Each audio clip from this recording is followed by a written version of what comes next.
I started OneWorld Now 10 years ago, a whole decade ago in 2002, and it's really hard to believe that a whole decade has passed.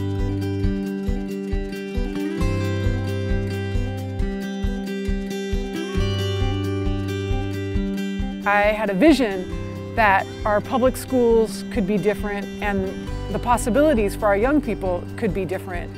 In particular, I've always been really passionate about study abroad, and I've always really felt strongly about social justice issues. So I wanted to create a program that combined all of this.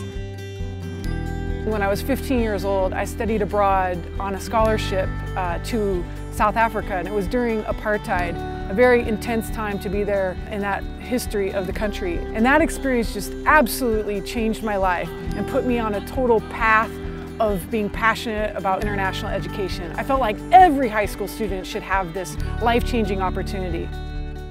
When we started OneWorld Now, we definitely did not have money to have an office. I worked out of my house. I was the staff. The plan was to launch the program in the fall of 2002. And I had written a grant application to a particular foundation in town. Literally 2 weeks before we start the pilot program, I get the rejection letter from the foundation which says, sorry, you didn't get the money.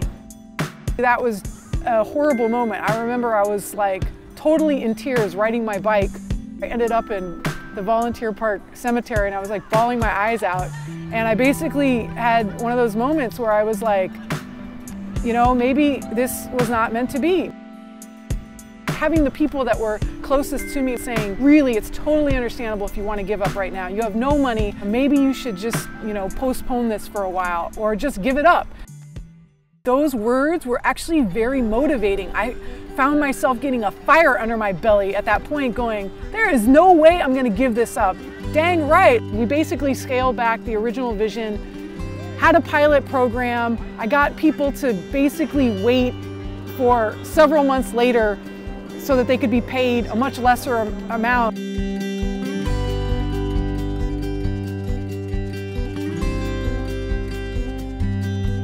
I chose to study Chinese because I really want to be an entrepreneur. And I want to have a business that can reach all corners of the globe. I believe Arabic is especially important in this day and age, obviously because of the U.S. Involvement in the Middle East. Once you speak their language, the distance among different people from different cultures, from different world, different countries, suddenly the distance is shortened.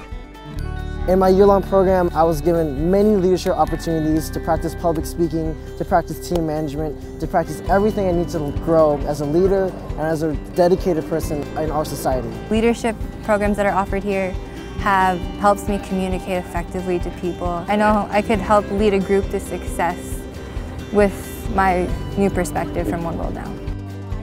When I was they're also giving me a chance to go abroad, I'm really stoked that I get to do this. When I finished OneWorld Now, I went to study abroad in Shanghai.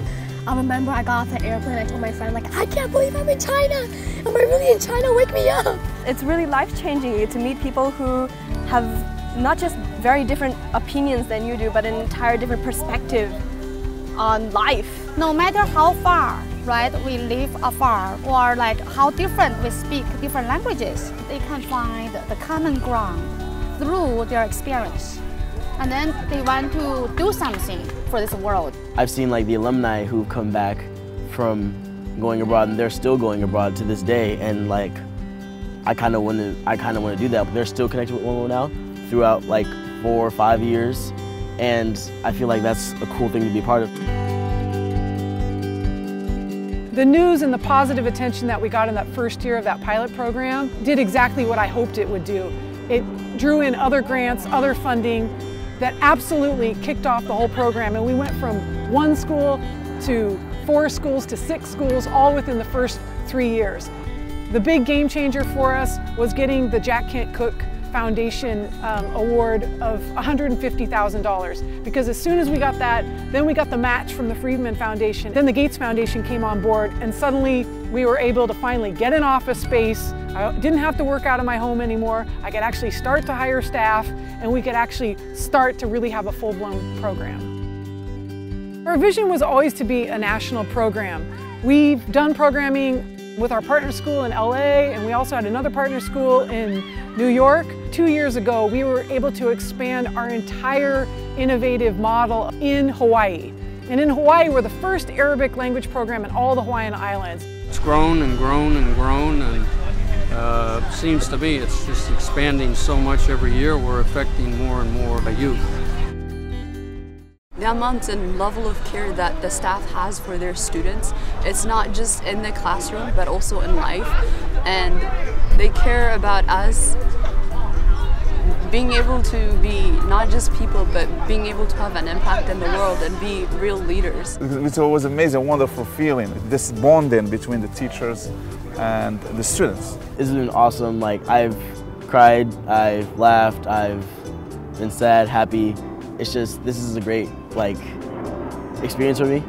It's like a flower. You have to water it every day with knowledge, and then it goes up and up and up and up, and that's how I see this case. If not for OneWorld Now, I wouldn't have found the courage to study abroad and find my lease in life. I've seen my friends grow. I feel myself grow. Well, I am OneWorld Now.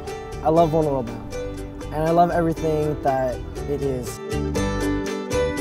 This is a marker moment for OneWorld Now. 10 years later, I mean, we've not only survived a decade, I would say we've thrived throughout the decade. What I really want to do is thank the many individuals, people, and partners and organizations that have made OneWorld Now a success over the years. We couldn't have done it without you. OneWorld Now is a success because of basically the world and community that came together. And mostly I want to thank the young people for believing in themselves and for having that sense of possibility, because you're the ones who are really going to make this world a better place. This whole program started as a thought, and with the skills like leadership skills and language skills, it's all of a sudden grown into this big thing where we're doing summer camps and year-long programs 10 years later, and that's like amazing. We're already seeing many alumni come back as interns and volunteers, and I can't wait until they take over the staff and take over my job, because the world is going to be a better place with them in charge.